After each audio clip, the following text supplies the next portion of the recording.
Il est 5 h du matin. La brigade motorisée de Lunel s'installe près de la plus grande discothèque des environs. Joachim, cet adjudant-chef de 46 ans, contrôle les automobilistes qui viennent de faire la fête toute la nuit. Bonsoir, c'est le contrôle de l'alcoolémie. En sortant de la boîte de nuit, c'est pareil, j'espère. J'espère pour vous. 04. Allez-y, soufflez. Parmi les clients de la boîte, certains sont restés raisonnables. Là, vous êtes à 0008, donc c'est bon. Bonne route. Pour Joachim, pas question de piéger ces jeunes. Même ceux qui ont un peu bu ont une chance de s'en sortir. Il y a un grand parking, il y a plusieurs zones où ils peuvent s'arrêter s'ils se sentent fatigués, donc on leur laisse une certaine distance pour changer d'avis, quoi. Mesdames, bonsoir. Messieurs, contrôle, soufflez s'il vous plaît. Mais voilà, certains n'ont pas saisi cette chance. Ce jeune homme, par exemple, aurait dû faire une petite pause avant de reprendre le volant. Il est positif. Combien de bières? J'avais bu dans le feu de service. Et avant? Enfin, dans la soirée, qu'est-ce que vous avez bu? Après, c'était début de soirée, j'ai bu une bière avec des copains. Ok, bon. Peut-être... Là, ça m'indique juste que vous êtes positif à l'alcoolémie. On va devoir se déplacer au véhicule. Joachim veut vérifier si le jeune fêtard a bu plus de 2 verres dans la soirée. Allez, remplissez bien vos poumons. Puis pas besoin de souffler fort, mais il faut souffler longtemps. Ok, c'est parti, comme vous voulez. Mais avant même de connaître le résultat, le jeune homme qui n'en est pas à son premier écart s'imagine déjà rentrer à pied. De toute façon, je me fais pas d'illusions, j'ai plus que 6 points sur le permis. Ouais, ben... Si c'est bon, je suis à pied. Non, après, 6 points, vous êtes à temps de faire un stage. Si vous êtes dans la phase contraventionnelle, vous... Je l'ai fait, déjà le stage. Déjà, il y a longtemps? J'ai fait une stop, donc je l'ai fait par précaution. D'accord. Le résultat tombe, 0,25 mg, c'est pile poil au-dessus de la limite. Vous êtes en infraction à partir de 0,25. Entre 25 et 39, c'est une amende forfaitaire, 90 € et un retrait de points.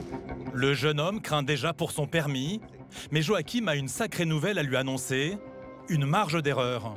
Il y a une tolérance qui s'applique de 0,4, donc c'est comme si vous étiez à 0,21. C'est votre jour de chance. Là, il y a 3 mois, vous étiez en infraction. Posez votre véhicule Bon, mais ça... et rentrez chez vous. Allez, bonne soirée. Merci beaucoup en tout cas, monsieur. De rien, au revoir. Le jeune fêtard a eu très chaud. Une petite nouveauté dans la loi lui sauve la mise. Depuis le mois de mars, on applique une tolérance suite à une jurisprudence. Et au niveau du taux, on applique une tolérance comme sur les appareils de vitesse. Il y a une sorte de marge d'erreur potentielle de l'appareil. Mais tout le monde ne va pas avoir cette chance. Quelques minutes plus tard, cette jeune conductrice de 18 ans vient d'être contrôlée positive, elle aussi. Vous allez souffler dans un éthylomètre qui va nous dire si vous êtes en infraction ou pas. D'accord? Si vous êtes au-dessus du taux. Vous avez bu quoi? J'ai bu une bière, un verre. Voilà. C'est moi qui fais ça ce soir, donc normalement... Ouais, mais mademoiselle, étant permis probatoire, le taux est plus bas que pour les conducteurs normaux.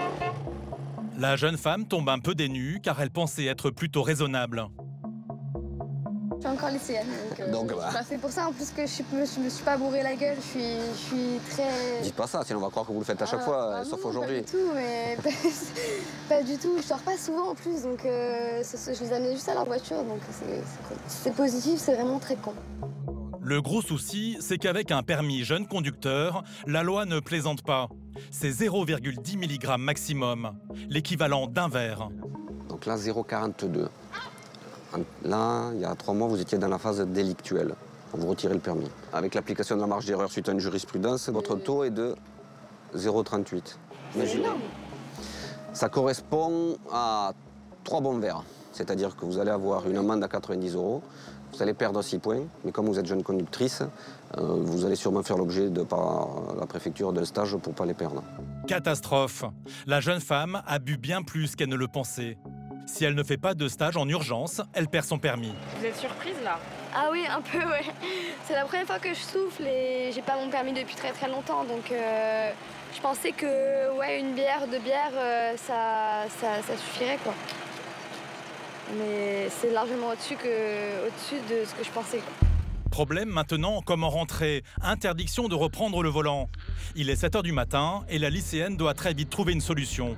Le véhicule sera immobilisé ou quelqu'un de votre famille viendra la récupérer. C'est la voiture de ma mère quoi, donc ma mère elle va venir, elle va me trancher. C'est pour ça que vous auriez dû l'appeler, qu'elle vienne vous chercher. Ah bah encore moins. Oh là là. Elle va venir, elle va me mettre une balle dans la tête. Pas question de prévenir sa mère. Et du côté de ses copains de soirée, ça paraît compromis. Bah, souffle si tu veux, mais... Bon, monsieur est positif, lui, c'est pas la peine. Le contrôle s'éternise, mais Joachim garde le sourire. D'autant que les jeunes ne sont pas à court d'idées, même les plus farfelus.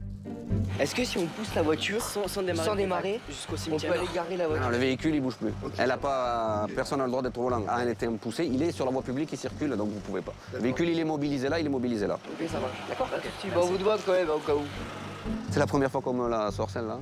Mais bon, c'est gentil, c'est pas méchant. Mais c'est original. Et pour ne pas prévenir sa mère, la lycéenne est prête à tout. Là, la mission, trouver quelqu'un sur le trottoir de sobre qui peut conduire la voiture. Ouais, mais qu'est-ce que c'est qui va vous dire qu'il est sobre? Ouais. Bah, on le fait souffler. On le fait souffler. Mais il faut Ah, rester là. On est obligé de se déplacer. Ouais. Mais on trouve quelqu'un, on va le chercher, on le ramène ici, on le fait souffler et il conduit la voiture. Tu vois, c'est 7 h du matin, il n'y a personne qui sera là devant. Pas un chat dans la rue. Pour la jeune femme, il ne reste plus qu'une solution, revenir au plus vite au taux d'alcool autorisé sous les yeux de Joachim, qui a rarement vu ça. Qu'est-ce que vous faites? On est d'accord que si on fait quelque chose de physique, ça évacue l'alcool. Oui, parce que l'alcool, c'est du sucre. Voilà. Et lorsqu'on fait de l'activité, on brûle du sucre. Voilà, exactement. Mais bon, après, vous allez l'épuiser. Non, mais c'est pas grave, faut qu'elle évacue. Oui. Mais bon, là, vous êtes au milieu de la route, vous devriez faire ça sur le parking. Voilà, faut que tu évacues, juste. Moi, je sais que une fois, j'ai fait des pompes, ça a baissé hein, quand même. Hein. Bon, mademoiselle, venez, je vais vous expliquer. Voilà. Ah ouais, faut vraiment que... Ouais. récupérer la carte grise avant que vous partiez. Hein. Je veux pas aller à l'UNEL récupérer la carte grise, hein, monsieur. Ah, vraiment pas, je vais me faire trancher la tête. Hein. Alors, ce petit footing va-t-il lui permettre de ramener la voiture à la maison? Le résultat tombe. 34, vous êtes à 0,30. J'ai baissé de presque 10. Ouais. 0,10. En quoi? En 20 minutes, 30 minutes? Non, mais merde. Ah, ça fait déjà une. Elle est encore au-dessus du seuil, du taux. Et donc, elle ne peut pas partir encore. Donc, il va falloir qu'elle patiente encore un peu. La lycéenne a eu sa chance. Après 1 heure, Joachim ferme le banc. Le gendarme immobilise la voiture sur un parking tout proche. Tu fais les pieds Tout le monde demain? C'est rock'n'roll. Ça vous arrive souvent ce genre de situation? Oui, mais là, c'est bon enfant, donc ça se passe bien. Les jeunes sont sympas. Joachim est très patient. Une qualité pour gérer les petits matins un peu embrumés dans la station balnéaire. La fin de mission approche quand un groupe de jeunes croise sa route. Bonsoir. Enfin, bonjour. Après 4 heures de contrôle, le gendarme reste courtois face à tous ces fêtards qui défilent. On devait souffler pour voir si on peut partir ou pas. Vous êtes garé où? Ouais, on est garé là-bas. Ah, vous êtes garé là, vous êtes allé en boîte à pied? Ouais. D'accord. On va voir si on peut partir. Ça se dit encore en boîte de nos jours? Hein? Discothèque. La discothèque, c'est un mot qui a été inventé dans les années 70, à l'époque du disco. Hein. Est-ce que vous savez que c'est un Français qui a inventé le mot discothèque? Ça n'est pas ça. C'est un français le mot discothèque. Non, je savais pas. Qui veut souffler, monsieur? Allez, allez-y. Et ils ont beau être un peu éméchés, l'un des jeunes va pouvoir prendre le volant. Allez, vous pouvez y aller. Eh maman, merci. Non, je peux conduire. Ouais, c'est bon. Lui, il peut conduire. Apparemment, la présence des gendarmes à la sortie de beaucoup de soirées de la Grande Motte a dissuadé ces jeunes de faire n'importe quoi. Non, mais en plus, c'est vrai, on aurait très bien pu prendre la voiture comme des inconscients. Donc, quand vous êtes arrivé hier soir, vous êtes garé là et vous êtes allé à pied à la boîte. Vous avez bien fait. Ouais. Toujours on se balade. De toute façon, il y a tellement... Parce que sinon, là, il y a les flics à chaque fois. Non, la vérité, c'est là-bas. Il y a la partout. Après, des fois, on essaie de slalomer entre les flics, mais on n'y arrive pas toujours. Allez, messieurs, Merci en tout cas. bonne soirée. Pour Joachim, qui a vu passer beaucoup de fêtards en 20 ans de métier, l'essentiel c'est que tous ces jeunes rentrent chez eux, sans accroc. C'est une démarche responsable, c'est bien. Ils sont prudents, ils viennent nous demander avant. On est là pour ça, hein. Le but du jeu, c'est éviter qu'il y ait des accidents. Hein. Ils vous ont fait rire quand même. Ah ben oui, c'est ça les jeunes, il faut qu'ils en profitent. C'est des bons gars, ça avait l'air du moins. Bon, on commence à plier. Et alors que Joachim finit sa nuit, au même moment, certains de ses collègues s'apprêtent à démarrer leur journée.